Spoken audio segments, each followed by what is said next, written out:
நீங்கள் யூடியூப்ல பார்க்கும்போது சில வீடியோ மட்டும் வேறு லாங்குவேஜில் வருது. அதுக்கு காரணம் யூடியூப்ல கொண்டு வந்துக்கிற ஒரு அப்டேட் தான். இது பார்த்தீங்கன்னா ஆட்டோ டப்பிங் அப்படின்ற ஒரு ஆப்ஷன். ஸோ இது எனபிள் பண்ணி வைக்கிறது மூலிமா கிரியேட்டர்ஸ்க்கு அவங்க விரும்புகிற லாங்குவேஜில் வந்து சேஞ்ச் பண்ணி பார்த்துக்க முடியும். அதுவுமே வந்து அந்த வீடியோவில் எந்தெந்த லாங்குவேஜ்லாம் சூட்டபுளாக இருக்கோ ஆட்டோ அனலைஸ் பண்ணும்போது யூடியூபால் இதெல்லாம் வந்து அனலைஸ் பண்ண முடியுதோ அதெல்லாம் வந்து ஆட் பண்ணி வச்சுருக்கோம். ஓகேங்களா?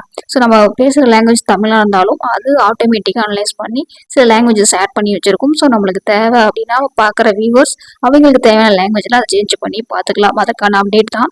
அதை வந்து நம்மளுடைய சேனலுக்குமே எப்படி வந்து எனபிள் பண்ணி வச்சுக்கிறது அப்படின்னு தான் இந்த வீடியோவில் பார்த்துக்க போகிறோம். ஓகேங்களா? ஸோ அந்த வீடியோவில் வியூவர்ஸ்க்கு எப்படி வந்து ஒரிஜினல் லாங்குவேஜில், அதாவது இப்போ இங்கிலீஷ்லாம் வந்துட்டு இருக்கு அப்படின்னா அதை சேஞ்ச் பண்ணி எப்படி தமிழில் மாற்றி பார்த்துக்கிறது அப்படின்னு சொல்லியிருப்போம். இந்த வீடியோவில் கிரியேட்டர்ஸ்க்கு எப்படி வந்து அந்த ஆட்டோ டப்பிங் ஆப்ஷனை எனபிள் பண்ணி வைக்கிறது. ஸோ இந்த எனபிள் பண்ணி வச்சிட்டிங்க அப்படின்னா தமிழ் லாங்குவேஜ் இல்லாத மற்ற ஆடியன்ஸ் இருந்தாலும் அவங்களுடைய லாங்குவேஜில் வந்து அங்கே டப் பண்ணி பார்த்துப்பாங்க. ஸோ இது மூலியமாகவும் வந்து பார்த்தீங்கன்னா உங்களுடைய வியூவர்ஸ் வந்து பார்த்தீங்கன்னா மற்ற மொழி பேசுகிறவங்களுக்கும் புரியும், நிறையா வியூஸுமே கிடைக்கும். ஓகேங்களா? ஸோ அதை எப்படி எனபிள் பண்ணிக்கணும் அப்படின்னா நீங்கள் அதுக்கு ஃபர்ஸ்ட்டு உங்களுடைய சேனலில் ஆப்பில் இல்லாமல் குரோமில் டெக்ஸ்டாப் மோடில் ஓப்பன் பண்ணிக்கோங்க. ஓகேங்களா? இப்போ நம்மளோட சேனலில் குரோமில் ஓப்பன் பண்ணதுக்கப்புறம் கீழே வந்து பாருங்கள் அந்த செட்டிங்ஸ் கீழே ஐக்கான் இருக்கும், இதை கிளிக் பண்ணிக்கோங்க. இதில் வந்து பார்த்தீங்க அப்படின்னா அப்லோட் டிஃபால்ட் அப்படின்னு ஆப்ஷன் இருக்கு இல்லைங்களா, இந்த ஆப்ஷனை வந்து கிளிக் பண்ணிக்கோங்க. ஸோ இதில் அட்வான்ஸ் செட்டிங்ஸ் ரெண்டாவது ஆப்ஷன் இருக்கு இல்லைங்களா, இதை வந்து கிளிக் பண்ணிக்கோங்க. இப்போ அப்படியே கொஞ்சம் ஸ்க்ரோல் பண்ணி கீழே வந்தீங்க அப்படின்னா உங்களுக்கு வந்து பார்த்தீங்கன்னா ஆட்டோ டப்பிங் அப்படின்ற இந்த ஆப்ஷன் இருக்கும். ஸோ இதில் அந்த சின்ன பாக்ஸ் இருக்குது பார்த்தீங்களா, அதில் டிக் பண்ணிவிடுங்க.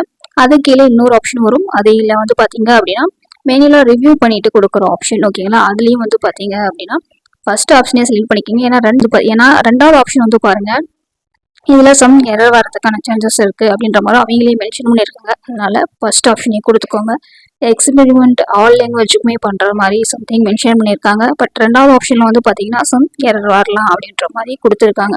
ஸோ அதனால் நான் வந்து ஃபர்ஸ்ட் ஆப்ஷன் செலக்ட் பண்ணியிருக்கேன். உங்களுக்கு எந்த ஆப்ஷன் வேணுமோ இந்த ரெண்டாவது ஆப்ஷனில் மட்டும் உங்களுக்கு எது வேணுமோ அதை வந்து செலக்ட் பண்ணிக்கோங்க. ஓகேங்களா?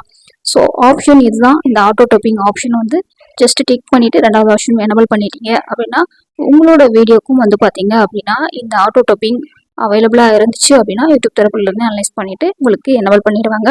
வேறு எந்த லாங்குவேஜ் எல்லாம் அவைலபிளாக இருக்கோ அதில் உங்களுக்கு ஆட் பண்ணுவாங்க. ஸோ அதர் லாங்குவேஜ் பீப்புள்ஸ் அதை வேணும்னா அந்த லாங்குவேஜை சேஞ்ச் பண்ணிட்டு பார்த்துக்கலாம். அப்படி சேஞ்ச் ஆகி வருது அப்படின்னாலுமே நம்மளுடைய ஒரிஜினல் வீடியோவோட ஒரிஜினல் லாங்குவேஜ், அதாவது வீடியோவில் என்ன லாங்குவேஜில் பேசியிருக்கிறோமோ அந்த லாங்குவேஜில் சேஞ்ச் பண்ணியும் பார்த்துக்க முடியும். ஓகேங்களா? ஸோ இப்படி தான் வந்து ஆட்டோ டப்பிங் ஆப்ஷன் வந்து எனபிள் பண்ணிக்கணும். இந்த ஆப்ஷன் வந்து பார்த்தீங்கன்னா கம்மியான சப்ஸ்கிரைபர் இருக்கிற சேனல்ஸ்லாம் இல்லை, அட்லீஸ்ட் மானிட்டேஷனான சேனலுக்கு தான் வந்து கொடுக்குறாங்கன்னு நினைக்கிறேன். கிறிஸ்டெக் சேனலுக்கு இல்லை, நம்மளுடைய பிரைமரி சேனலான ஸ்கில்ஸ் வில்லேஜ் தான் இருக்குது, அதில் தான் உங்களுக்கு வந்து ஷோ பண்ணுறேன். ஓகேங்களா? ஸோ இப்போ வந்து நம்ம எனபிள் பண்ணதுக்கப்புறம் வந்து பார்த்தீங்கன்னா நம்மளோட டிஃபால்ட்டாக சேனலுக்கே செட் பண்ணதால் நம்மளோட எவ்ரி வீடியோஸ்க்கு நம்ம வந்து போய் செட் பண்ணிட்டு இருக்கணும்னு அவசியம் இல்லை, ஆட்டோமேட்டிக்காக வந்து எனபிள் ஆகிடும். ஸோ அதையும் உங்களுக்கு ஷோ பண்ணுறேன் பாருங்கள். ஸோ ஏதோ ஒரு வீடியோ போயிடலாம்.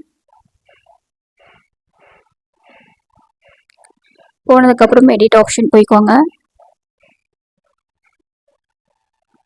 ஸோ வந்ததுக்கப்புறம் இங்கே வந்து பாருங்கள் சீமோர் அப்படின்னு இருக்கு இல்லைங்களா, இதை கிளிக் பண்ணிக்கோங்க. கிளிக் பண்ணுறோம் அப்படின்னா அப்படியே ஸ்க்ரோல் பண்ணி டவுன் வாங்க. இங்கே வந்து பார்த்திங்கன்னா கீழே இந்த ஆட்டோ டாபிக்கான ஆப்ஷன் இருக்கும். ஸோ நம்ம ஆல்ரெடி வந்து சேனல் செட் பண்ணிட்டதால இங்கே டிஃபால்ட்டாக வந்து எனபிளில் தான் இருக்கும். ஓகேங்களா? சப்போஸ் நீங்கள் சேனலில் செட் பண்ணல அப்படின்னாலுமே எவ்ரி வீடியோ நீங்கள் அப்லோட் பண்ணும்போது தேவைப்பட்டால் அந்த ஆட்டோ டாப்பிங் ஆப்ஷனை எனபிள் பண்ணிவிட்டு நீங்கள் அப்லோட் பண்ணிக்கலாம். இல்லை தேவையில்லை இந்த வீடியோக்கு நான் வந்துட்டு ஆட்டோ டாப்பிங் எனபிள் பண்ண விரும்பலை அப்படின்னா நீங்கள் எனபிள் பண்ணாமல் அப்படியே வந்து அப்லோட் பண்ணிக்கலாம். ஓகேங்களா? ஸோ இல்லை நான் ஒவ்வொரு வீடியோக்கும் செக் பண்ணலாம் தேவையில்லை, என்னோட சேனல் எல்லா சேனலில் இருக்கிற எல்லா வீடியோஸ்க்குமே வந்து நான் ஆட்டோ டாப்பிங் எனபிள் பண்ணிக்கிறேன் அப்படின்னா நான் ஃபஸ்ட்டு பண்ண பார்த்தீங்கன்னா அந்த மாதிரி சேனல் செட்டிங்ஸில் போயிட்டு டிஃபால்ட்டாக எனபிள் பண்ணி விட்டுருங்க. உங்களுடைய எவ்ரி வீடியோஸ்க்கு வந்து பார்த்தீங்கன்னா அவைலபிளாக இருந்துச்சுன்னா யூடியூப் தரப்புலேயே ஆட்டோ டாப்பிங் ஆப்ஷனை எனபிள் பண்ணி விட்டுருவாங்க. ஓகேங்களா? ஸோ அவ்வளோதான், இப்படி தான் வந்து எனபிள் பண்ணிக்கணும். ஸோ உங்களுக்கு இந்த ஆப்ஷன் வந்துருச்சு அப்படின்னா எனபிள் பண்ணிக்கோங்க. கண்டிப்பாக மற்ற லாங்குவேஜ் பேசுகிற வியூவர்ஸ்க்குலாம் ரொம்பவே ஹெல்ப்ஃபுல்லாக இருக்கும். ஓகேங்களா? தேங்க்யூ.